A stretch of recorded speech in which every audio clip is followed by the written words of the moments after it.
ခိုင်ပြည်ရဲ့အဓိကစီးပွားရေးလုပ်ငန်းဟာလေယာစစ်ပြိုရဲ့လုပ်ငန်းဖြစ်ပြီးလူဦးရေ80ရာခိုင်နှုန်းကျော်အသက်မွေးဝမ်းကြောင်းပြုလုပ်နေကြတာဖြစ်ပါတယ်။ဒါပေမဲ့ရခိုင်ပြည်သိမ်းတိုက်ပွဲစတင်ခြင်းကစပြီးတော့စစ်ကောင်စီဟာကုန်စည်စည်မှုအလုံးကိုပြတ်တောက်ခဲ့တာကြောင့်ရခိုင်ဖက်ကုန်တွေဖြစ်တဲ့စံစပါးကိုပြေမနဲ့ပြေပကိုတန်ဖိုးနိုင်ရှင်းမရှိတော့ခြင်းမှာသွမ်းအစုစရိတ်တွေဟာလည်းအဆက်မတန်မြင့်တက်လာနေတာပါ။ဒါကြောင့်တောင်သူတွေဟာလေယာစစ်ပြိုနေရှင်းမရှိရင်ရခိုင်ပြည်ရဲ့အဓိကစီးပွားရေးဟာလည်းအချက်ဖက်ကိုသာရှိတယ်လို့သုံးသပ်မှုတွေရှိနေကြပါတယ်။ကာလီကျော်ပါကျွန်တော်အခုရောက်ရှိနေတဲ့နေရာကတော့ကြောက်တုံမြို့နယ်ရဲ့ကျေးလက်ဒေသတစ်ခုဖြစ်ပါတယ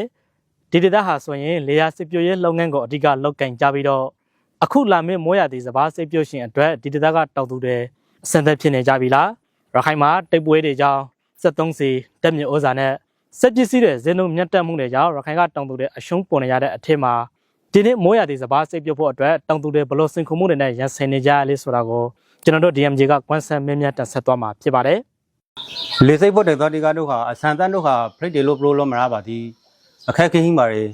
လေသမားတီမှာဒါပဲလို့လေဆိုကေနာစီဇီတီကလေးတို့တရက်တစ်မျိုးတဲ့နေရမလေးစီမျိုးဇာတိကိုလေးတို့မရနိုင်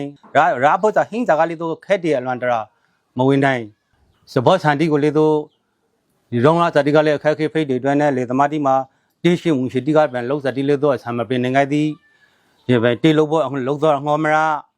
ာဒီကလုတ်တော်ဒီပြခိပန်ကလေးတို့ဇီတီကိုပြပန်မျိုးမျိုးတောင်းဒီကတဲ့2024ခုနှစ်စစ်ပြောရာသီမှာရခိုင်ကတောင်သူတွေဟာစပားအထွတ်ထွန်းရုတ်ကြခဲ့ကြသလိုထွက်ရှိတဲ့ဆန်စပါးတွေဟာလည်းဈေးကောင်းမရရှိတာဈေးကွက်မရှိတာနဲ့ပြောင်းစည်းတဲ့အဆမတန်မြင့်တက်မှုတွေနဲ့ရင်ဆိုင်နေကြရတာကြောင့်အခုနေ့မှာလေယာစိတ်ပြုတ်နိုင်ဖို့တန်းဆုနေကြတဲ့အခြေအနေမှာရှိနေကြတာပါလက်ရှိရခိုင်မှာ73စီတပေပါကိုငွေကျပ်18သိန်းဝန်းကျင်ပေါက်ဈေးရှိနေပြီးတော့တက်မြေဩဇာတအိတ်ကိုလည်းငွေကျပ်2သိန်းကနေ4သိန်းအထိပေါက်ဈေးရှိနေသလိုစက်ပစ္စည်းတွေဟာလည်းအရင်တက်ပွဲတွေမပြေခံတဲ့ဈေးနှုန်း30ထက်မနည်းမြတ်တက်နေတယ်လို့ဒီသမားတွေကပြောကြပါတယ်ဒီလိုသွမ်းအစုစရိတ်တွေကြီးမားနေပြီးထုတ်ကုန်တန်ဖို့ကျဆင်းနေတာကြောင့်ရခိုင်ကတောင်သူတွေဟာသူတို့ရဲ့စိတ်ပြိုးဧကတဝက်လောက်ကိုရှုတ်ချရမယ့်အရေးနဲ့ရင်ဆိုင်နေကြရပါတယ်လေသမားတွေကတော့အရှုံးဖက်ကိုရန်ဆိုင်နေရတဲ့ရဆိုင်ရာဇာနဲ့ပြီးနေရပါတယ်ထွဲငွေနဲ့ဝမ်ငွေမကိတ်ပါရေကလင်မသွမ်းလိုက်စားကအမျိုးကြီးဝမ်လာဟဗနာထွဲလာရခါရေကရာလာစားကရန်စဘောရောက်ကိုရာလာကေရန်စဘောတိကရတန်ဖို့မဟင်းပြပင်တွဲနဲ့ကျွန်တော်တို့ဇာတွေထွဲငွေနဲ့ဝမ်ငွေမကိတ်တွေတွဲနဲ့လုံးလုံးလေးတို့အောင်စိတ်တကြနေငါပါရလုံးအခုပင်ကလေးရဖို့ဆိုတော့ခါရိုးကြလောက်ဖို့ခင်းနေကိုဟင်းပါတယ်လေသမားတရားစီအော်ဟင်းလေသမားကကြားခါဆိုကေတဝဲရောကြနိုင်ကေအော်မဟင်းလေသမားကသုံးပုံလို့နှစ်ပုံရောကြလောက်ဖို့လက်ရှိမှာရခိုင်မှာပိုစမင်းစပါးတန်းတရာကိုကျပ်ငွေ20သိန်းခန့်ပေါက်ဈေးရှိနေပြီးတော့အိန္ဒိယရှိစပါးတန်းတရာကိုကျပ်ငွေ12သိန်း5000သာပေါက်ဈေးရှိနေတာပါဒါကြောင့်လေတအေကစိတ်ပြောနိုင်ဖို့အတွက်စိတ်ပြောစရိတ်ဟာကျပ်ငွေ14သိန်းအထက်မှာရှိနေတာကြောင့်အရှုံးပုံနေကြပြီလို့တောင်သူတွေကပြောကြပါတယ်နေရာသည့်စက်တဲ့အရှုံးတွေနဲ့ရန်ဆိုင်နေကြရတဲ့လေသမားတွေဟာစီးပွားရေးအရာကျဆင်းမှုကိုရန်ဆိုင်နေရပြီးလေယာလုပ်ငန်းကိုဆက်လုပ်နိုင်ဖို့တောင်ခက်ခဲမှုတွေရှိလာကြတဲ့အထိဖြစ်နေပြီလို့ပုံမှန်ကျမြို့နယ်ကလေသမားတို့ဖြစ်တဲ့ဥရှိတံမောင်ကပြောပါတယ်ကျွန်တော်ရခိုင်ပြည်လေသမားရေးဇာဝေဆိုပါပဲကျွန်တော်2023ခါလေးတောင်သူကြီးဒါဆံမပြလို့ကောင်းခက်ကြလို့ကြားလာပါတယ်စဘောရာလာစဘောလုံးမသွားဒီတာဘယ်နဲ့2024မလေးပဲအခု2025တက်ပလက်ခါလေးကျွန်တော်တောင်သူကြီးဒါစဘောကြီးဒါဝေကူလေးမင်းရေရုံးဖို့တော့အုံးမတော်တော့ဆက်သွားတယ်ရုံးတို့ရုံးကလေးပရိုဒါဒါကလုံးလေးကျွန်တော်မှဒီမိုးကြီးအတွက်ဆဲထောင်ဖို့လိုလေစီဖို့လိုလေဆဲလို့ဖို့လိုလေရေကုန်ပြီးနဲ့နောက်ပြီးကကျွန်တော်ဒီမလို့ဇာတိဒီအဆမ်းတက်တဲ့ရေကလောက်တော့ကဒါပဲလေသမားကြီးဒါပဲဆန်းတော်လည်းလေကျွန်တော်တောင်ကူပြီးတယ်တောင်တူဘောအားကိုအေးပဲတဲ့လေတောင်တူဘောကလုံးစေဖို့တော့ကောင်းခဲခဲလေဘုဒ္ဓတူပါ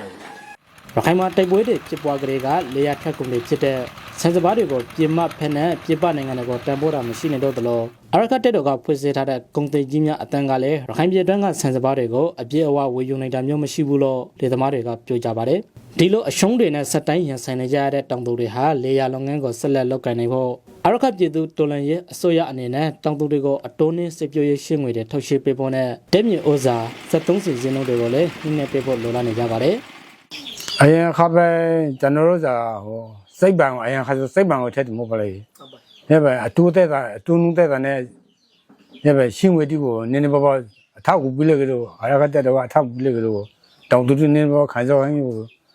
ဘမလောက်ဖို့ကဖို့အရန်နီးစိတ်ဖို့ဆံပြပါဖို့နောက်ပြီးမျိုးကောမျိုးတန်းဒီ